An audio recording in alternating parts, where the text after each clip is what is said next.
오늘도 우리 예배 가운데 함께 계신 주님을 찬양합니다. 잘 알려진 우스개로 말씀을 시작하고자 합니다. 어느 목사님이 권사님 댁에 갔더니 권사님이 아직 우리 아이가 태문이 열리지 않았는데 이를 위해서 좀 목사님 뜨겁게 기도해 주세요. 아이가 좀 생기게 해주세요. 이렇게 기도를 해달라고 막 그래서 목사님이 가정을 위해서 또 자녀의 태를 위해서 막 열심히 기도를 하시는데 며느리가 믿음이 부족해서 아멘을 안 하는 거예요. 그러니까 시어머니 권사님이 아멘을 안 하고 옆구리를 콕콕 찌르는데도 아멘을 안 해요. 근데 목사님은 기도가 끝나가고 있으니까 그래서 권사님이 좀 목사님한테 미안하기도 하고 그래서 본인이 그냥 아멘 아멘 그리고 막 기도를 했어요. 화답을 했습니다. 그런데 놀랍게도 3개월 뒤에 임신이 되었어요.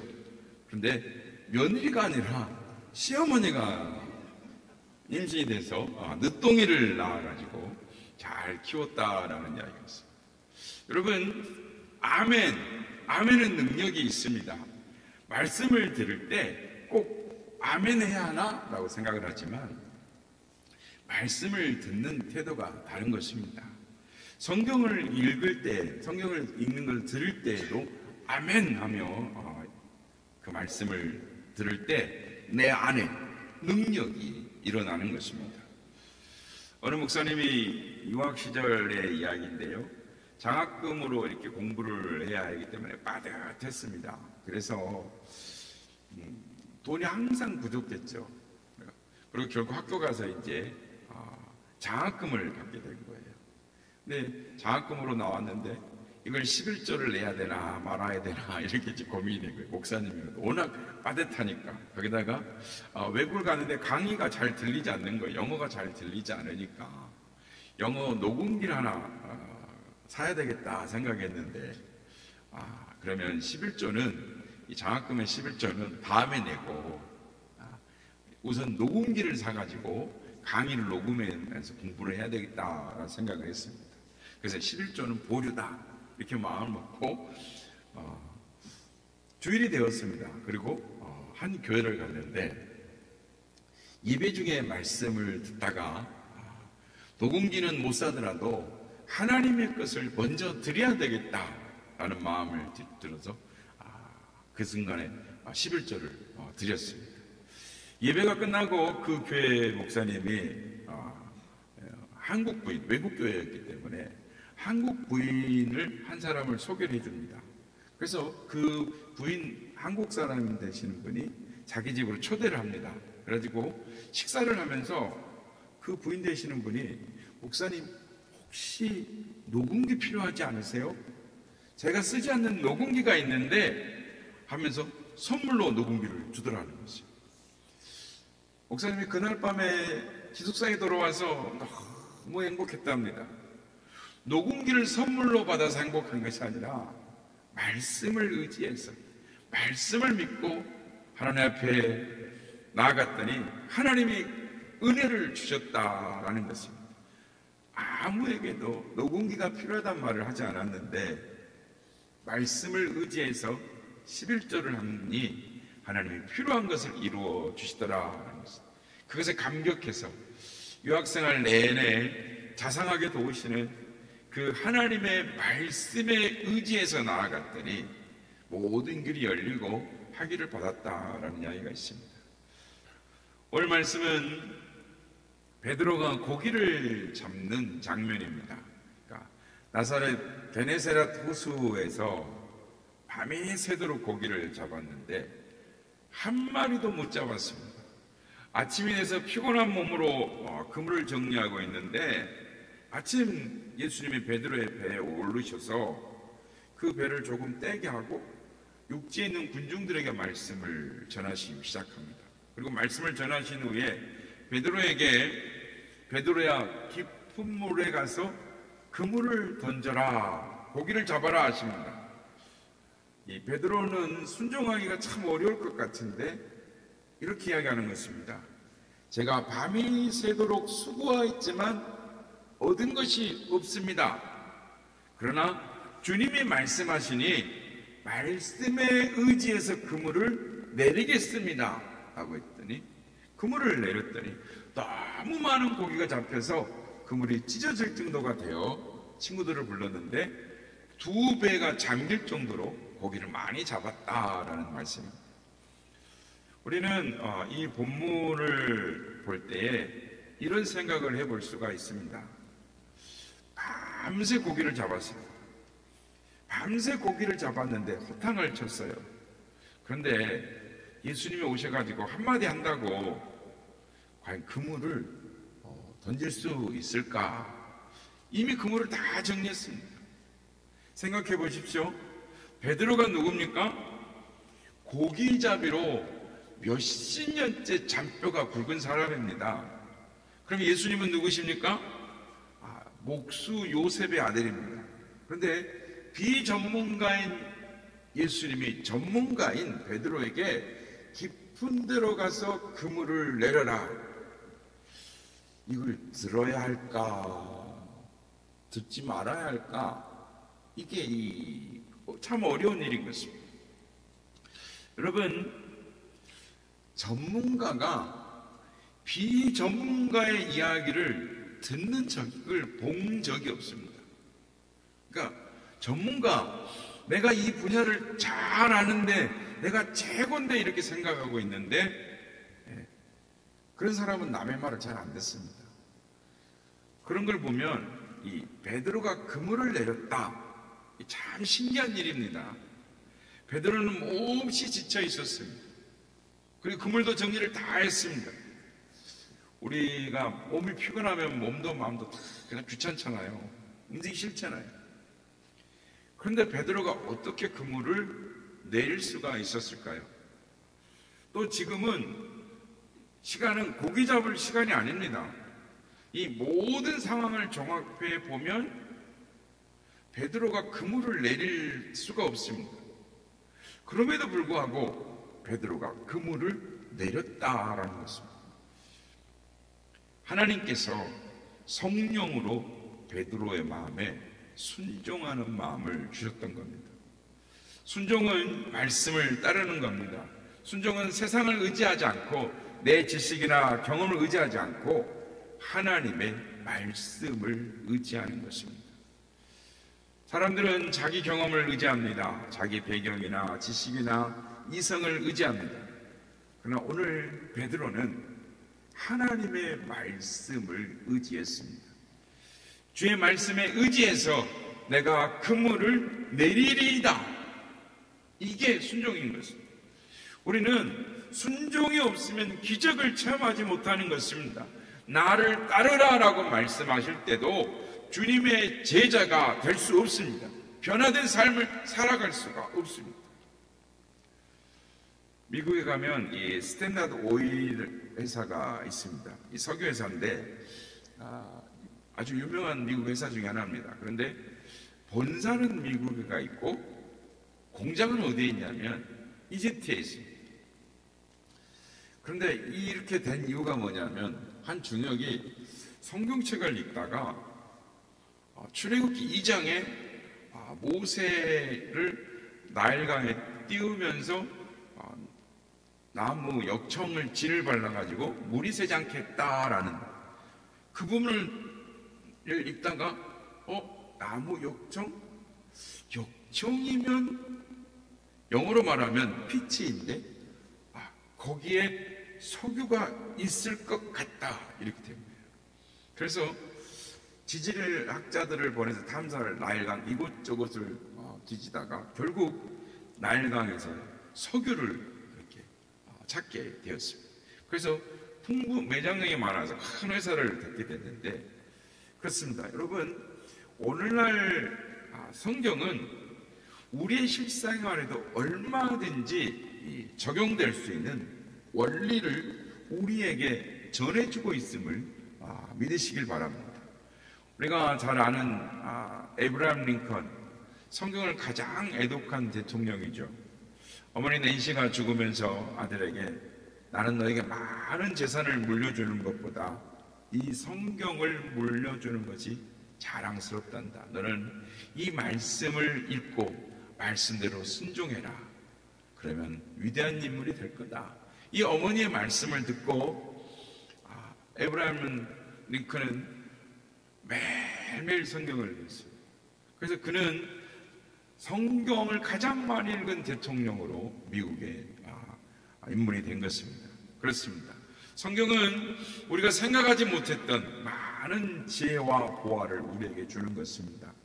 그 어느 것보다 귀한 것이 성경인 것입니다. 오늘 성경 본문을 보면은 주목할 수 있는 단어가 하나 나오는데 말씀이라는 단어가 반복적으로 나옵니다.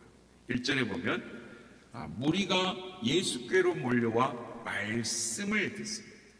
또 3절에 가보면 밤새 바다에 나가 일하느라고 말씀을 듣지 못한 어부들을 위해서 예수님께서 배에 앉아서 말씀을 가르치십니다. 4절에는 말씀을 마치시고 그 말씀에 눈빛이 달라있는 베드로에게 말씀합니다. 깊은 데로 가서 그물을 내려 고기를 잡으라. 5절에는 베드로는 내 상식으로 맞지 않는 일입니다. 밤새도록 던져본 자리입니다. 경험상 불가능합니다. 그러나 말씀에 의지하여 내가 그물을 내리리이다. 6절에 보면 그 말씀에 순종했더니 고기를 잡은 것이 심이 많아 그물이 찢어지는지라. 7절에 2배 채워도 배가 가라앉을 만큼 엄청나게 고기를 잡았다. 여러분, 인생의 해답이 여기에 있습니다. 살아계신 하나님의 말씀과 부딪힐 때 내 인생에 한 번도 경험하지 못한 기적의 역사를 경험하게 되는 것입니다.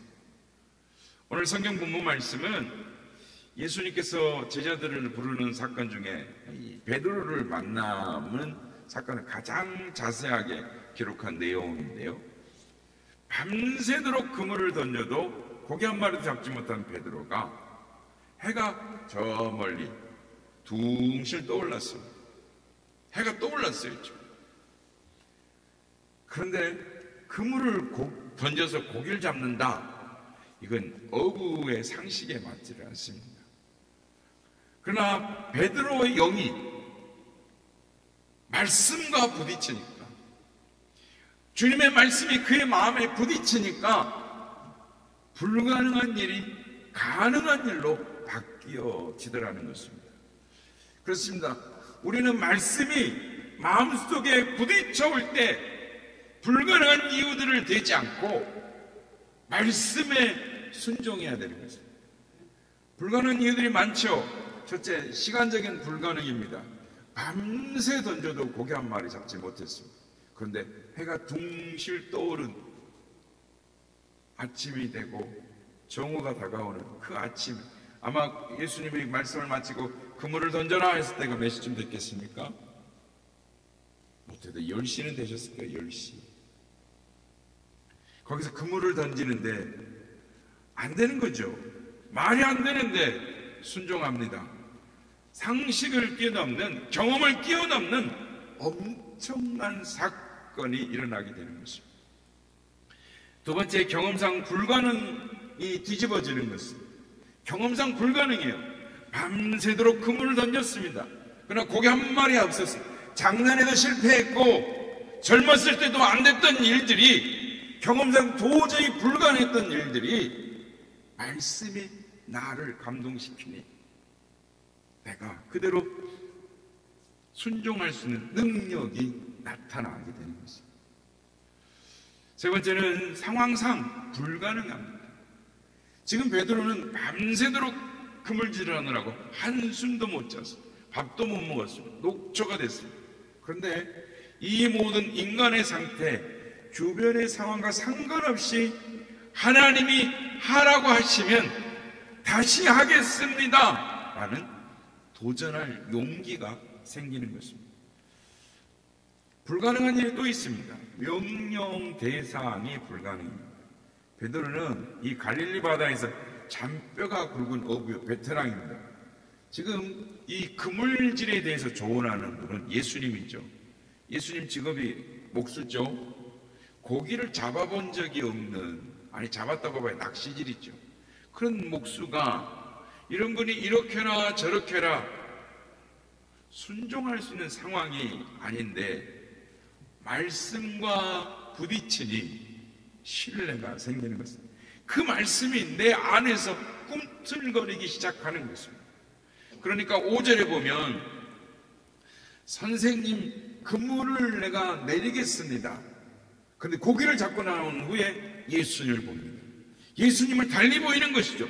8절에는 주여 하게 됩니다.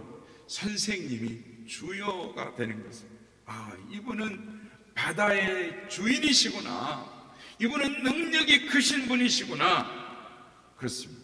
하나님의 말씀을 통해서, 하나님은 말씀을 통해서 우리를 만나주시고 우리를 새롭게 만들어 주시는 것입니다. 갈릴리 바다에서는 밤에만 물고기가 잡히지 낮에는 고기가 잡히지 않습니다. 그게 상식입니다. 여러분, 하나님의 말씀이 우리의 상식과 이성에 반대될 때가 굉장히 많습니다. 성경을 읽을 때 아닌데, 이건 아닌데, 우리 생각과는 틀린데, 성경을 읽으면서 이런 생각이 들 때가 참 많습니다. 그런데 이사야서 55장 8절 9절에서 하나님이 이렇게 말씀하십니다. 이사야서 55장 8절 9절, 이는 내 생각이 너희의 생각과 다르며 내 길은 너희의 길과 다름이니라. 여호와의 말씀이니라. 이는 하늘이 땅보다 높음같이 내 길은 너희의 길보다 높으며 내 생각은 너희의 생각보다 높음이니라. 하나님의 생각은 우리의 생각과 다르답니다. 하나님의 길은 우리의 길과 다르답니다. 얼마나 다르냐? 하늘이 땅보다 높은 것 같이 다르답니다. 하나님의 생각이 높은 것입니다. 고 조용기 목사님 간증이 나오는데, 헬싱키에 가면, 헬싱키에 가서 큰 집회를 한 적이 있답니다. 그런데 거기 가면 반드시 가는 교회가 있답니다. 그러니까 라크처치, 우리말로 하면 암석교회인데 바위로 만든 교회입니다. 헬싱키에 있는 한 교회가 헬싱키 시내 가운데 큰 교회를 짓기로 결의를 했습니다.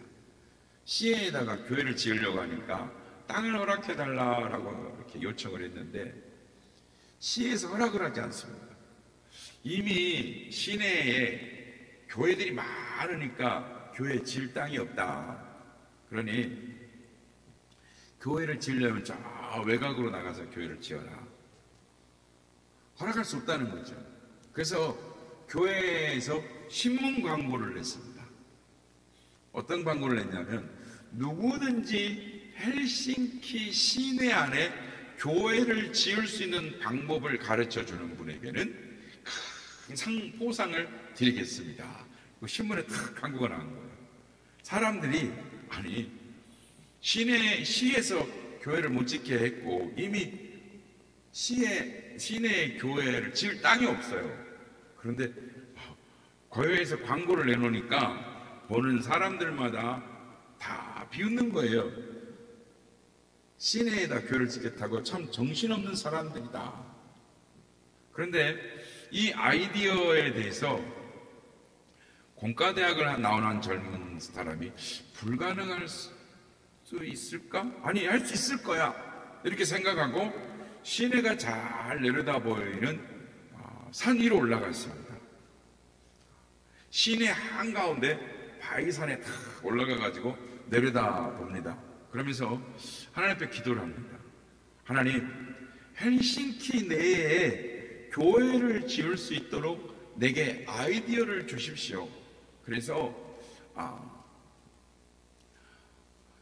사업 자금도 좀 마련하고 또 생활비도 좀 어떻게 할 수 있도록 하나님 도와주십시오 하고 기도를 하는데, 성령께서 마음에 말씀하시기를 내가 지금 앉아있는 바위를 파라 그러더랍니다.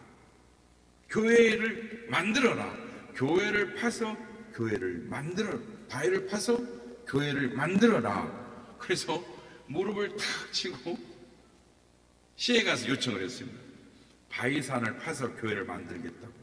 그랬더니 이미 버려진 쓸데없는 산이라고 생각해서 반대할 이유가 없는 거예요. 허락이 났습니다. 그래서 이 사람은 교회에서 큰 상급을 받고 바위를 파내서 교회를 만들었는데, 세계 교회, 그러니까 핀란드에 있는 헬싱키에 있는 이 바위를 파서 만든 교회는 세계에 한 군데밖에 없어요. 근데 그게 너무 아름다운 거예요. 자연과 조화를 이루어 놓은 교회. 한번 예배 마치고 핸드폰으로 이렇게 암석교회 한번 쳐보세요. 얼마나 이쁘게 잘 지어놨는지.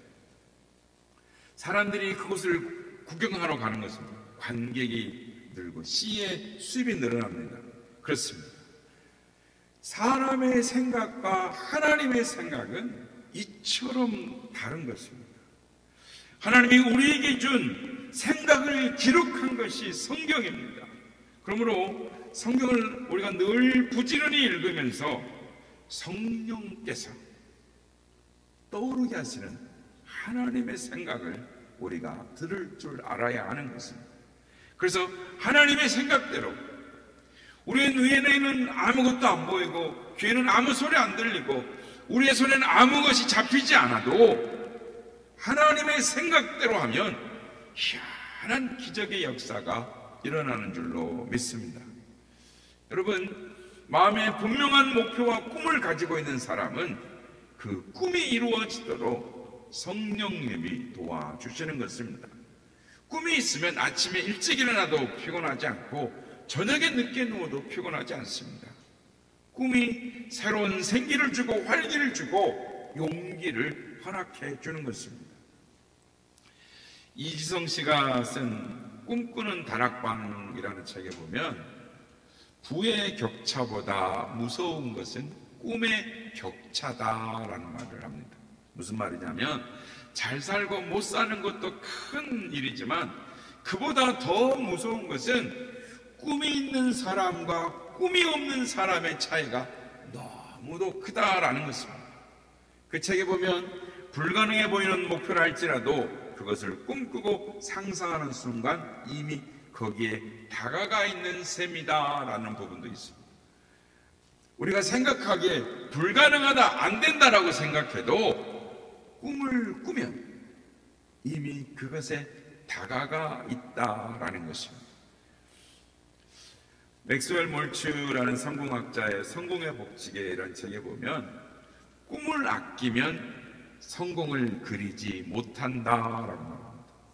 꿈을 적게 가지면 성공을 가져올 수 없다라는 것입니다. 꿈을 크게 가져야 그래야 꿈의 절반이라도 할 거 아닙니까?